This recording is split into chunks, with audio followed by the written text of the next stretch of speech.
Yeah, like Connor said, excited for the year, coming off 4 top 10s, so big cross country season for us. Return a lot of athletes. Hoptum Samuel, NCAA runner up. Pamela Koskay, NCAA runner up. So yeah, 7th for the women last year, 9th for the men. We won both conference championships last year. Really feel like we're in contention to compete for both championships this year. A lot of great teams out there with BYU, Oklahoma State, Iowa State, but yeah, we certainly have the personnel and we have the staff. We brought in some great athletes. We redshirted Nicola Jansen, who's an All-American. Marion's an All-American. She came in January. Elise as well is running great. Matthew Koskay didn't run first last year on that team that was 9th. So both teams four first-team All-Americans on the men's side and the women's side this year. So we're really excited for the year. This coming week, New Mexico State will be more the second team that competes at that one, and then 3 weeks, a month later, we go to Oklahoma State.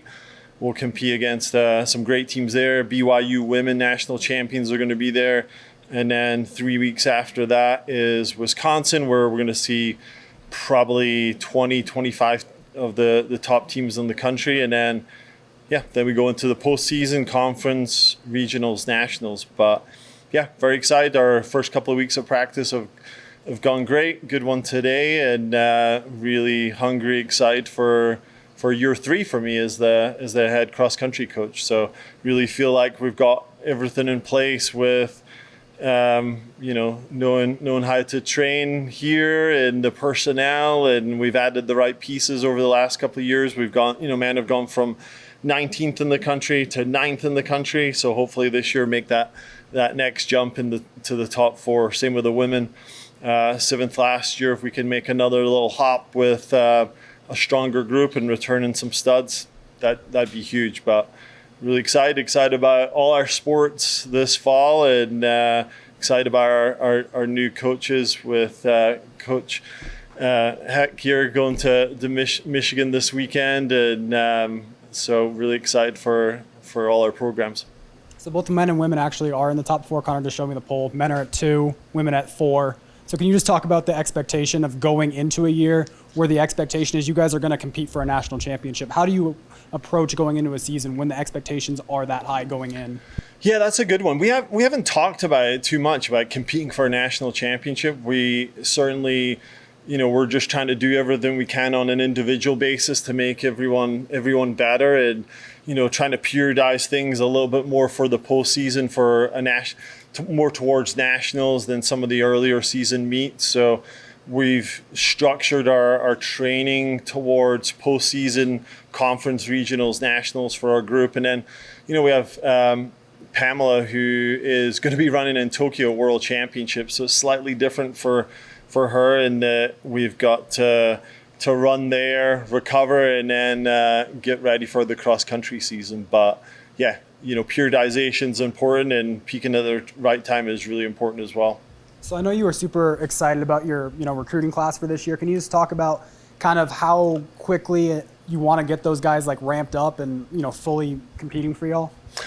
Yeah, we got to get them into the group. I mean, Matthew's first cross-country season, Marion, same way, Elise, same thing. So we got to get them out there in some pressure meets at Stillwater, Wisconsin, where you're seeing, national level programs, and see how they can compete against some of the top teams in the country. So I think that's important, because, you might be great on the track, or you might be great in your respective country, but it's a little bit different in the NCAA and the way the races are ran, or the types of courses that you compete on. So that's going to be really important in some of those earlier season meets.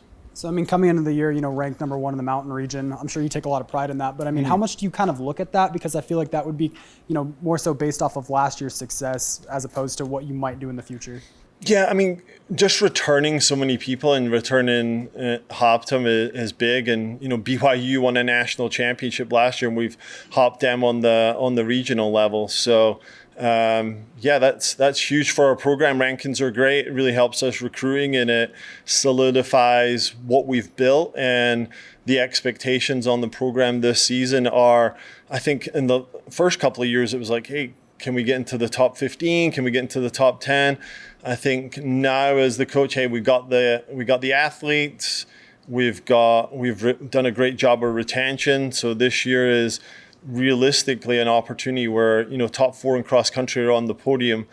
That's what we should be thinking about. I mean, it's a lot of those teams in that top 4. There's not much between them all, so it's going to come down to who's ready on the day and what are the conditions like, and how we navigate the course in Columbia, Missouri.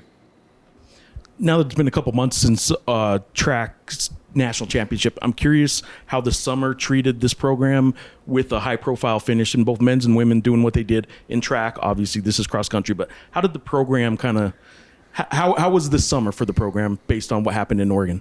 Yeah, it was great. I mean, we had a couple athletes compete at USAs. We had 5 athletes compete at World University Games. A ton of people compete for European under 23s. We did lose Ishmael Kipkuri to the pros with Nike, so he won't be competing for us this fall. If we had him, who's the returning national champion in the 10K, I'd probably stand in here saying, hey, it's kind of ours to lose on the men's side, but him leaving makes a lot more difficult. But we certainly have the personnel. We're still really good, really deep. But yeah, on the track side of things, I mean, the men finishing 5th, women were 9th. That's incredible in track and field. And we've brought in some great sprinters, some really good jumpers. So I think from a track perspective, we're going to be even better next year, which is just awesome. So we like where we're at. And how much does that kind of carry over to cross country? I think it does, yeah. I mean, because Pamela won the 5K, 10K. Marion did really well. We had other athletes compete really well who are cross country runners.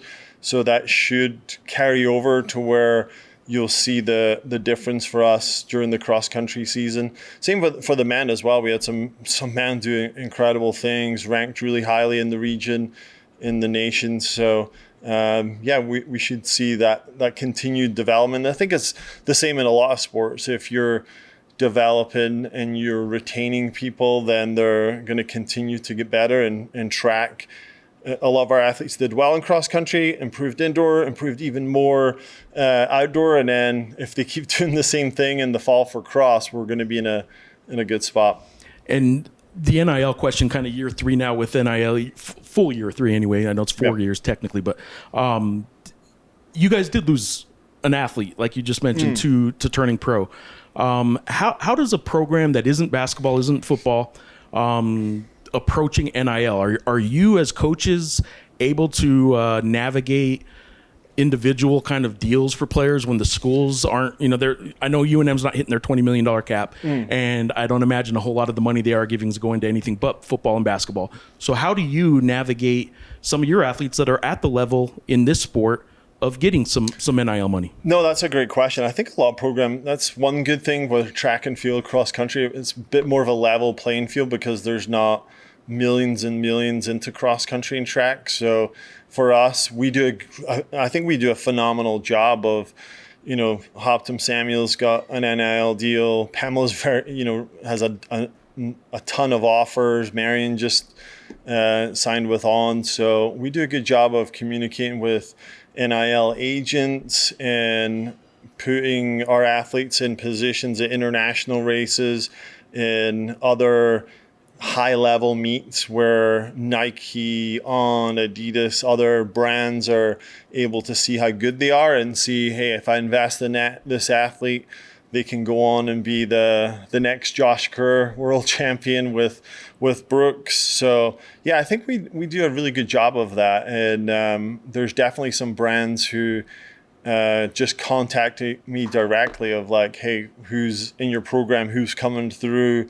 So I think we're we're definitely ahead of even some P4 programs in the connections we have with brands and other NIL opportunities. So I think we're doing better than most programs. It'd be impossible to retain a Pamela Koskei or a Halpton Samuel if you're not being active in that space and really helping them with, talking to brands. So I think we do a really good job there. We'll continue to do that and do everything we can to raise money and give them amazing student athlete experience to where we can fly them to professional meets, or Pamela compete at Diamond League, which is an elite competition in the summer in Eugene.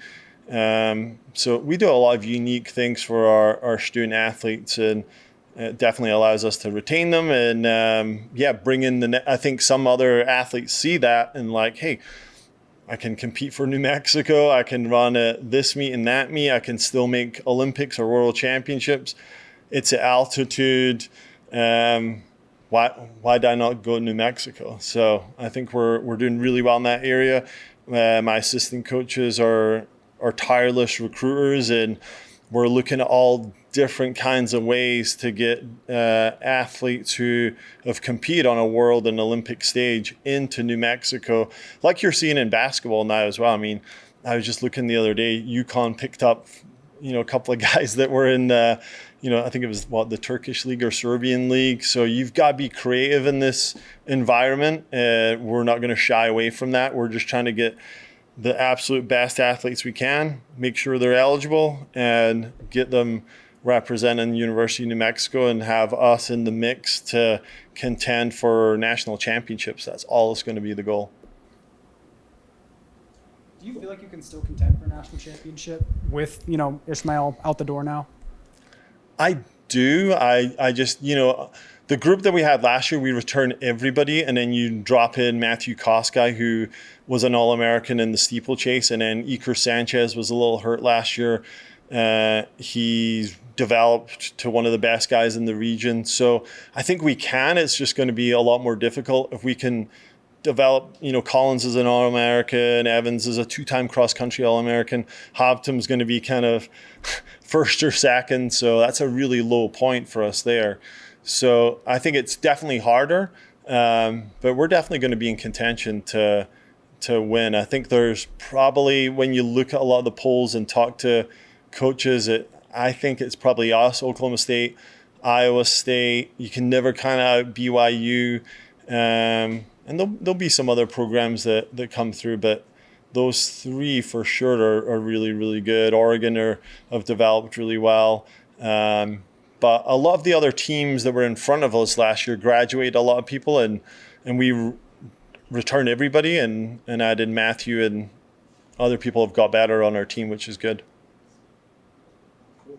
Thanks, guys. Awesome. Thanks a lot.